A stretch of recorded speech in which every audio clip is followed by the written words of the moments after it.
ฟ้าคือคลื่นที่เกิดจากการรบกวนทางแม่เหล็กไฟฟ้าสนามไฟฟ้าและสนามแม่เหล็กแผ่ออกจากตัวนำในรูปแบบคลื่นโดยการทำให้สนามไฟฟ้าหรือสนามแม่เหล็กมีการเปลี่ยนแปลงเมื่อสนามไฟฟ้ามีการเหนี่ยวนำให้เกิดสนามแม่เหล็กหรือถ้าสนามแม่เหล็กมีการเปลี่ยนแปลงก็จะเหนี่ยวนำให้เกิดสนามไฟฟ้าซึ่งคลื่นแม่เหล็กไฟฟ้าเป็นรูปแบบหนึ่งของการถ่ายเทพลังงานจากแหล่งที่มีพลังงานสูงแผ่รังสีไปรอบๆมีใครเข้าใจไหมครับมีครับไม่ค่อยเข้าใจครับโอเคงั้นถ้าพวกคุณไม่เข้าใจเดี๋ยวผมจะพาไปดูวิดีโอนี่นะครับค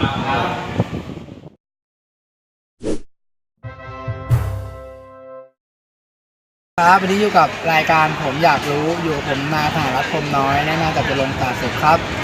สวัสดีครับผมนายจตุรนต์ จักษุครับครับคุณจตุรงค์เคยสงสัยไหมครับว่าคลื่นแม่เหล็กไฟฟ้าคืออะไรครับเคยครับแล้วคลื่นแม่เหล็กไฟฟ้าที่คุณสหรัฐว่ามันคืออะไรครับคลื่นแม่เหล็กไฟฟ้าคือคลื่นชนิดหนึ่งที่เคลื่อนที่โดยไม่อาศัยตัวกลางโดยอาศัยการเหนี่ยวน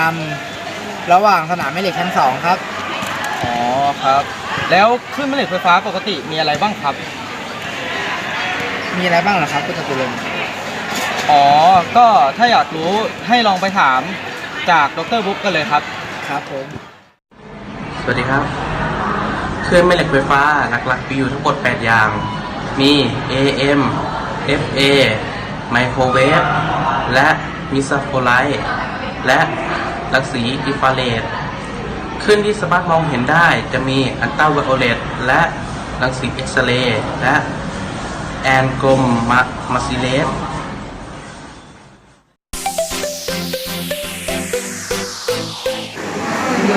สวัสดีค่ะดิฉันนางสาวเกวดีรุ่งเรืองสวัสดีครับผมนายเดือพัฒน์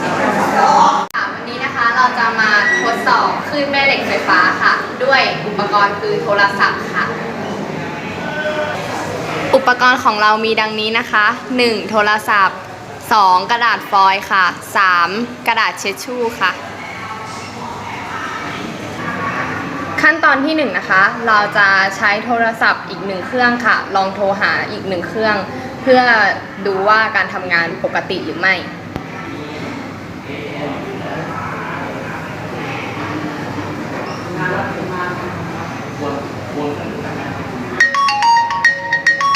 ค่ะปรากฏว่านะคะอุปกรณ์ของเราทำงานได้ปกติค่ะ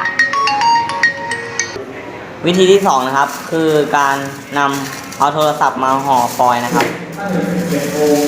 แล้วคนที่ยังไม่เสร็จตอนนี้ยังไม่เสร็จเลยครับที่เราไม่เสร็จที่เราทำหรือเราทำเป็นนาที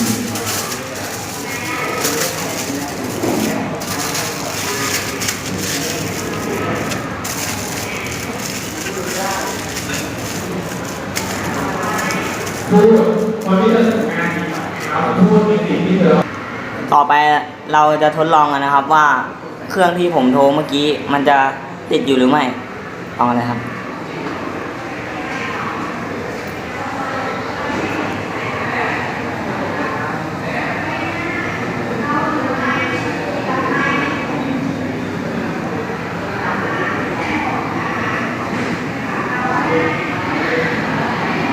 บริการจากหมายเลขโทรกลับ Welcome to call back sir ขั้นตอนที่3ครับคือการนำโทรศัพท์มาห่อกระดาษทิชชู่นะครับ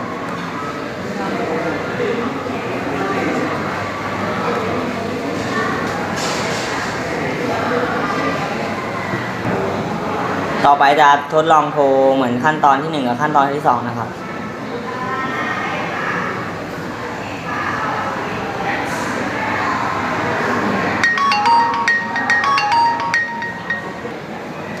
จากการที่เราได้ทดสอบทั้ง3วิธีนะคะเราใช้โทรศัพท์ทั้ง2เครื่องค่ะที่โทรหากันขั้นตอนที่1ค่ะเราสามารถโทรหาโทรศัพท์ทั้ง2เครื่องได้ปกติค่ะแต่ขั้นตอนที่2คือการห่อฟอยล์เราไม่สามารถโทรหากันได้ค่ะแล้วขั้นตอนที่3ค่ะเราลองด้วยกระดาษทิชชู่ค่ะกระดาษทิชชู่นะคะก็สามารถโทรได้ปกติค่ะและขั้นตอนที่2นะคะที่หลายๆคนสงสัยว่าทำไมกระดาษฟอยล์ถึงไม่สามารถที่จะโทรเข้าออกได้ก็เพราะว่าอลูมิเนียมของฟอยล์ค่ะ มันมีการดึงคลื่นของแม่เหล็กไฟฟ้าอยู่ค่ะ คุณสารัตน์ครับ พอจะเข้าใจเรื่องคลื่นและแม่เหล็กไฟฟ้าไหมครับ พอจะเข้าใจแล้วครับ ว่าแต่เพื่อนๆพี่ๆน้องๆพอจะเข้าใจกันบ้างไหมครับ ถ้าไม่เข้าใจพวกผมขออภัยไปณที่นี้ด้วยนะครับ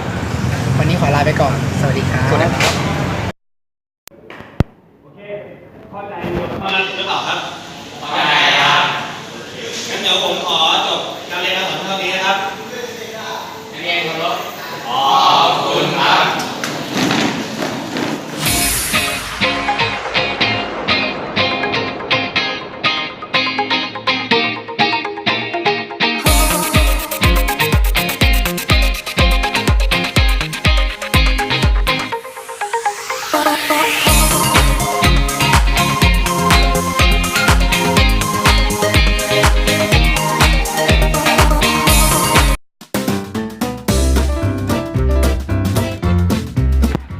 สวัสดีครับ วันนี้อยู่กับผมอะไรเยี่ยมครับ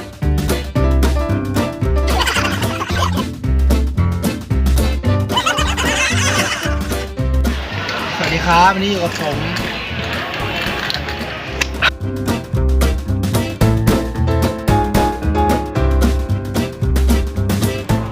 จากแผนที่มีพลังงานสูงแผนน้ำเสียไปรอบๆเป็นคำสั่งนะครับ ไม่มีครับ